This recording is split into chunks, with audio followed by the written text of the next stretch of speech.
มาเบิ่งหมอเพ้อพี่น้องเบิ่งดูเพิ่มกับลังฟุ้มเปิดเลยเด้อในกล่องนี่เปิดแล้ววะเปิดแล้ว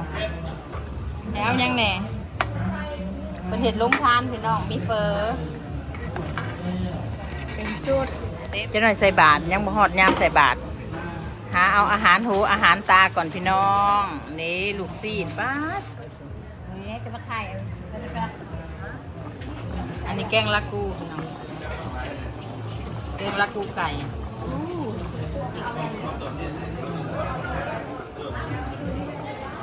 แดงขักกันเลย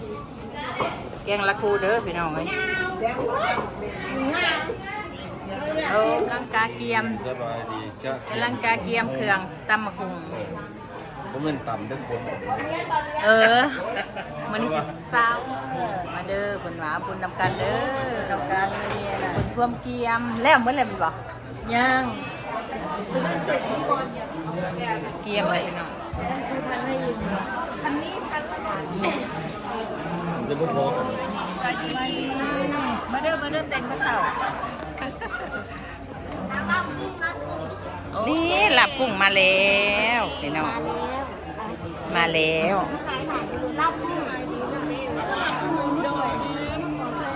ได้ใส่เอาใส่มาเลย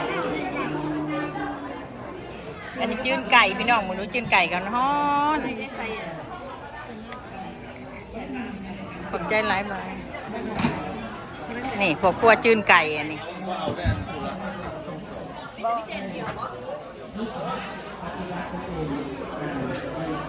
คุณน่ะ เรื่องแดง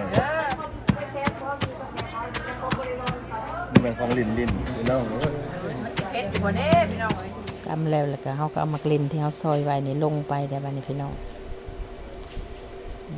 มักลินสมมันนี่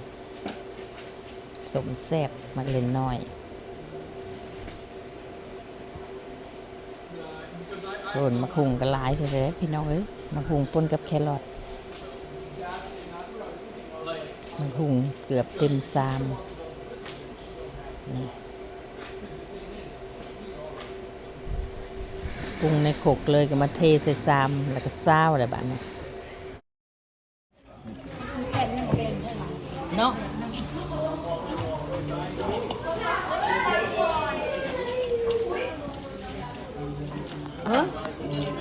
ก็มึงหลาย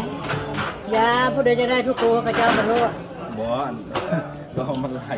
เครื่องน้อย ว่าหมูเขากันแล้วมันคงร้ายกว่าเครื่องซิมแบบนี้ ลองอันนี้นะเรา เดี๋ยวให้เคยขาย สบายดีสบายดี สบายดี ซาบูมนี่แมนแล้วนี่นอกพรรษา ตำมะกงเอามากะทินวดลงเปล่าวันนี้ เด็ดๆเลยเนาะโอ้สปริงโรลยังไม่ได้หรอ ซิมใช่ไหม เอานี่ใส่บ่เอาน้ำนี่ใส่บ่อีกหนึ่ง เพราะระเบิดสม แซ่บ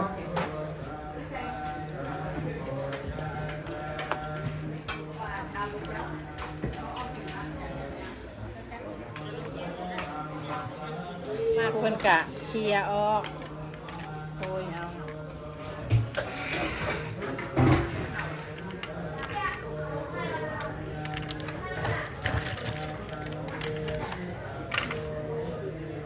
ว้าวเต็มถาดบักใหญ่พี่น้องเอ้ยมาเด้อ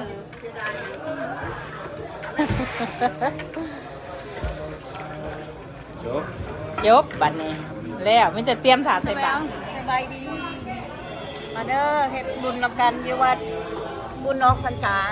บุญออกพรรษาบุญนำกัน ได้กิน ไก่ทอดไก่นอนเด้อพี่น้องงามเนาะ เฮ็ดมะเขือเป็นดอกไม้ สร้างเห็ดเนาะกุ้งบ่ โอ้แน่นอนเปิดให้ได้ก็แม่เอาใส่ผ้าเข่าให้ได้เด้อบ่ยากดอกเฮ็ดหยังต้องเฮ็ดงามๆเคยจะว่าเกิดซาหนามมันเกิดสิงามจักสิได้เกิดบ่รู้มีแต่เมากับเมาอันนั้นบ่เกี่ยวกันแม่เลยเอาไล่ว่ะ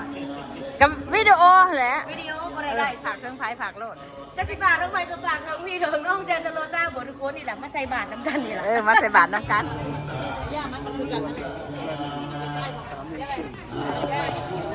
บกล้าพูดบุญนำกันเด้อบุญออกพรรษาบ้านเราใส่ตัวซาบ้านเราใส่ตัวซาสบายดีโลซาสบายดี ตัวหนักเงินเท่านี้ไปทางไหน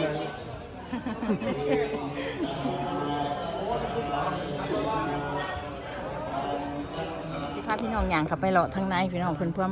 ไหวพระรับชิ้น อิติปิโสกะตังอะยังยังพุทโธปฏิคันหันตุอาจายันตังกะลันตะเลสังสวะคาโตภะคะวะตาธัมโมสันทิฏฐิโกอากาลิโกเอหิปัสสิโก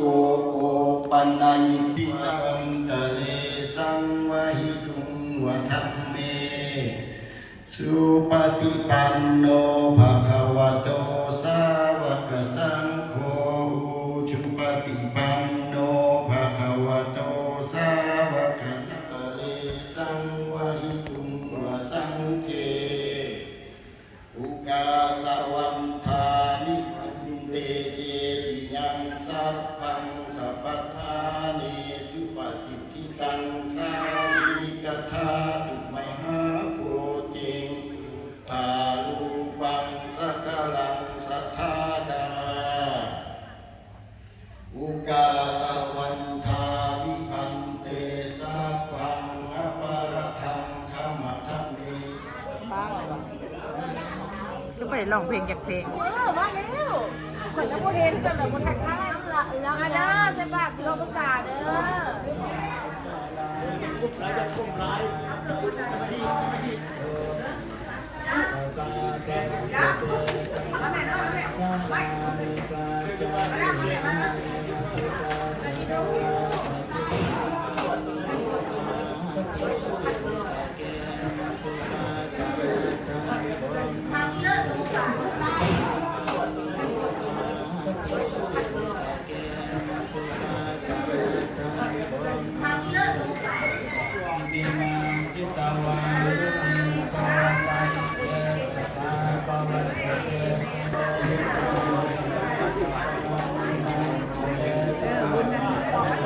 สู้บท อ๋อมันจะมั่วอยู่ ไปดิลุง มันจะมั่วในมั่วอยู่ ไปถ่ายนางหอมก่อน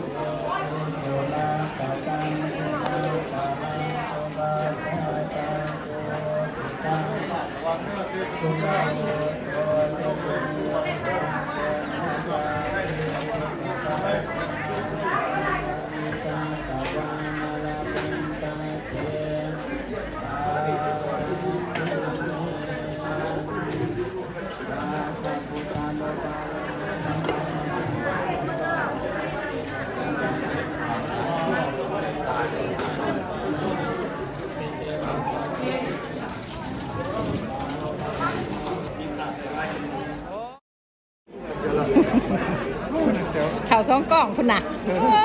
ไอเสิร์ตโชคดีอ่ะ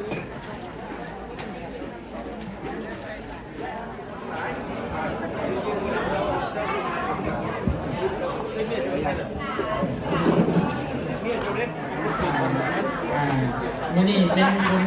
ของพระเจ้าอยู่วัดเราเนาะแล้วก็วันที่12วันที่12คิดมาที่เป็นออเดอร์อยู่ทั้งวัดนะครับแล้วก็พ่อแม่คุณย่าคุณตาปักกระถิ่นเนาะปักกระถิ่นอยู่เอาวันพุทธะ เป็นสุดท้ายพอดี เวลาพอดีมอง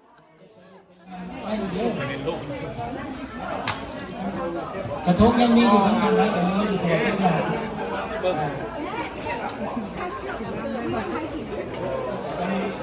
บ้านเขาจากเรา ความถามคือโบเห็น จักงาน สบายดี ออกพรรษาค่ะผลงานคือเขาเนี่ยเนาะวันจันทร์จากผลงานมีไรเราขอโทษผลงานเนาะจะได้เห็นต้นงามใบแห่เนาะแห่ป้าเด้อว่าวันที่18เดือนหน้าบุญป้าสามัคคีป้าสามัคคี ให้แม่ ให้กับแม่นี่เด้ เฮ้ ได้แล้ว โลซ่า